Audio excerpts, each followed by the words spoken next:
जय जोहार और नमस्कार संगवारी हो। स्वागत है आप सभी का छत्तीसगढ़िया न्यूज में एक बार फिर से। चलिए जानते हैं प्रदेश के 10 महत्वपूर्ण काम की खबर जो आपके लिए जान लेना जरूरी होता है, जिसमें आज की पहली बड़ी खबर है। मुख्यमंत्री ने बस्तर में महत्वाकांक्षी योजना चिराग योजना का उद्घाटन किया, जिसका मतलब है छत्तीसगढ़ में inclusive rural executive agriculture growth. Chirag परियोजना मुख्य तौर से छत्तीसगढ़ के किसानों को ध्यान में रख करके तैयार किया गया है, जो 1735 करोड़ रुपए की लागत वाली योजना है। छत्तीसगढ़ के बस्तर, बीजापुर, कोरिया, दंतेवाड़ा, नारायणपुर, बीजापुर, सुकमा, मुंगेली, बलौदाबाजार, बलरामपुर, जसपुर, कोरिया, सूरजपुर, सरगुजा, कुल 14 जिलों के आदिवासी विकास खंडों में यह योजना लागू किया जाएगा।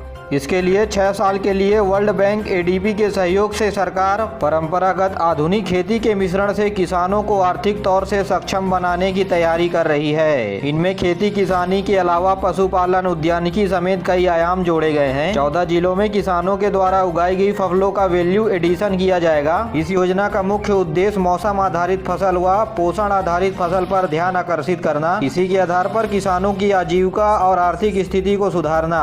आपको बता दें कि इस योजना की वजह से छत्तीसगढ़ में इंडस्ट्रियल फूड पार्क डेवलप होंगे इन जिलों के क्षेत्रों में, जहां किसानों के फसलों को प्रसंस्कृत कर अंतर्राष्ट्रीय बाजारों में पहुंचाया जाएगा, ताकि किसानों को अच्छा मुनाफा मिल सके। इसी दौरान मुख्यमंत्री जगदलपुर पहुंचे, जहां उन्होंने बस्तर वासियों को कई सौगात दी। जगदलपुर में धर्मपुरा स्थित आस्था निकुंज सियान वाटिका पहुंचे और वहां वृद्धजनों से मुलाकात की। उनके लिए फिजियोथेरेपी केंद्र के साथ फिजियोथेरेपी व्हीलचेयर का उद्घाटन किया। इनके साथ ही साथ नए बने वुमेन हॉस्टल का गृह प्रवेश कार्यक्रम में शामिल हुए और जगदलपुर के पॉलिटेक्निक कॉलेज में स्मार्ट क्लास और लैब का उद्घाटन किया गया। माननीय मुख्यमंत्री के द्वारा तो वहीं कृषि महाविद्यालय में कृषि मड़ई में शामिल हुए।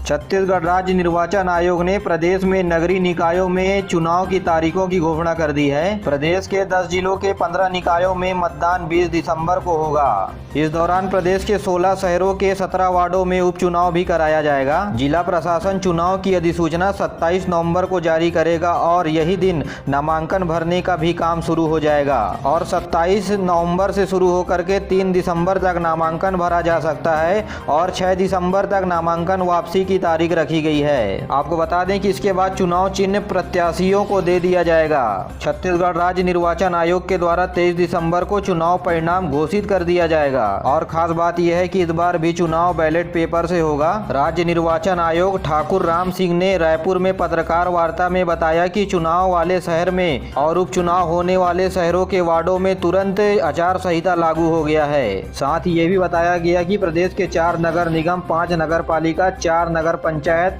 के साथ ही साथ 17 वार्डों में उपचुनाव होगा। मतदाताओं के लिए फोटो वाली निर्वाचन नामावली तैयार किया गया है। इस बार भी उम्मीदवार अपना नामांकन ऑनलाइन जमा कर सकते हैं। चुनाव के दौरान कोविड के गाइडलाइन का कड़ाई से पालन करना पड़ेगा। अगर हम 4 नगर निगम की बात करें तो भिलाई, चरौदा, बिरगांव और रिसाली। साथ ही साथ अगर नगर पालिका की बात करें तो सारंगढ़, बैकुंठपुर, शिवपुर, चरचा, जामुल, खैरागढ़। साथ ही साथ 6 नगर पंचायत प्रेमनगर, मेरो, नरहरपुर, भैरमगढ़, भोपालपट्टनम में चुनाव होगी। छत्तीसगढ़ में सार्वजनिक वितरण प्रणाली के तहत राशन कार्ड धारियों को 4 महीने के लिए मुफ्त में दिया जाएगा राशन। केंद्रीय मंत्रिमंडल ने गरीब कल्याण अन्न योजना को और 4 महीना बढ़ाने की मंजूरी दे दी है। पहले ये मंजूरी चौथे चरण में नवंबर महीने तक मुफ्त में राशन देने का प्रावधान था। जी हाँ, जो सोसाइटी में आपको राशन कार्ड के माध्यम से चावल मिलते थे वो मुफ्त में दिए जाते थे। शक्कर, नमक, चना को छोड़ करके चावल का पैसा नहीं लिया जाता था। जी हाँ, सूचना प्रसारण मंत्री अनुराग ठाकुर ने नई दिल्ली में पत्रकारों से बात करते हुए बताया कि योजना के 5वें चरण को मार्च 2022 तक बढ़ाने का फैसला लिया गया है। जी हां, मार्च 2022 तक सोसाइटियों में आपको मुफ्त में राशन दिया जाएगा। राज्य सरकार ने आंगनबाड़ी केंद्रों के माध्यम से महिलाओं व बच्चों को वितरित किए जाने वाले रेडी टू ईट फूड अब ऑटोमेटिक मशीन से इसके उत्पादन का निर्णय लिया है, जिसके बाद अब महिला स्व सहायता समूह से ये काम वापस ले लिया गया है। लगभग 20,000 से अधिक महिलाएं प्रदेश में इससे प्रभावित होने वाली हैं, जिसके बाद महिलाओं ने सरकार के खिलाफ मोर्चा खोला और रायपुर में कलेक्ट्रेट गार्डन में प्रदर्शन कर राज्यपाल के नाम ज्ञापन भी सौंपा। वहीं महिलाओं का कहना है कि हमने अभी शुरुआत की है, आगे हमारा हमारी बात सरकार नहीं मानती है तो उग्र आंदोलन होगा। आपको बता दें कि इस योजनाओं के साथ जुड़ करके महिला दशकों से काम कर रही हैं। अब ये महिलाएं बेरोजगारी के कगार पर खड़ी हैं। वहीं राज्य सरकार का मानना है कि रेडी टू ईट भोजन में गुणवत्ता में बेहतर सुधार करने के लिए नई व्यवस्था बनाई गई है। इस पूरे मामले पर छत्तीसगढ़ की महिला एवं बाल विकास मंत्री अनिला भेड़िया का कहना है कि महिलाओं को वितरण का काम दिया जाएगा, उनसे पूरी तरीके से काम नहीं छीना जा रहा है। यानी कि सरकार भी मान रही है कि महिलाओं से काम छीन रहे हैं, लेकिन पूरे तरीके से नहीं। साथ ही बाल विकास मंत्री ने कहा कि रेडी टू ईट की गुणवत्ता में कमी की शिकायत आ रही थी और इसे मेंटेन करने के लिए सरकार ने नया कदम उठाया है।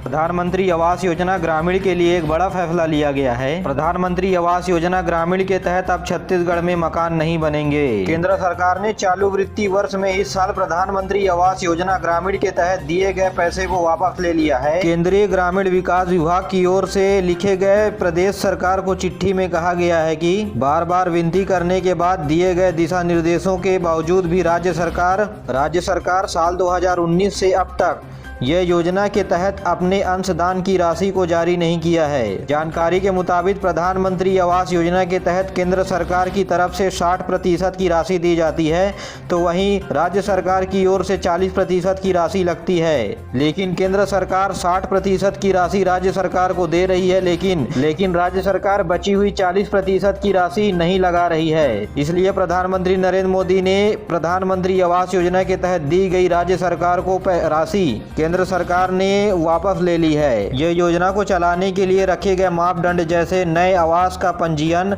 लाभार्थी को आवास का आवंटन और पिछले आवंटित घरों को पूरा करने जैसे मापदंड के मामले में छत्तीसगढ़ सरकार अच्छे काम नहीं किए हैं। इन उपरोक्त मापदंडों में छत्तीसगढ़ सरकार अच्छे काम नहीं कर पा रही है। इसको देखते हुए केंद्र सरकार ने वित्तीय वर्ष में दिए गए 7,82,999 घरों को बनाने के लक्ष्य को तुरंत प्रभाव से वापस ले लिया है। यानी प्रदेश में राज्य सरकार के द्वारा राशि नहीं दिए जाने पर 7,82,000 मकान अब छत्तीसगढ़ में नहीं बन पाएंगे। छत्तीसगढ़ में जल्द ही कॉलेज भी 100% क्षमता के साथ ऑफलाइन मोड पर संचालित होगा। 100% उपस्थिति के साथ कॉलेज खोलने के लिए उच्च शिक्षा विभाग ने शासन को प्रस्ताव भेज दिया है। शासन के आदेश मिलने के साथ कॉलेज पूरी तरीके से 100% उपस्थिति के साथ खुलने शुरू हो जाएंगे। वहीं 100% क्षमता के साथ कॉलेज को खोलने के लिए छात्रों ने भी अपनी सहमति जताई है। छात्रों का कहना है कि ऑनलाइन पढ़ाई में काफी समस्या आई है, लेकिन ऑफलाइन क्लास में पढ़ाई बेहतर तरीके से हो पाएगी।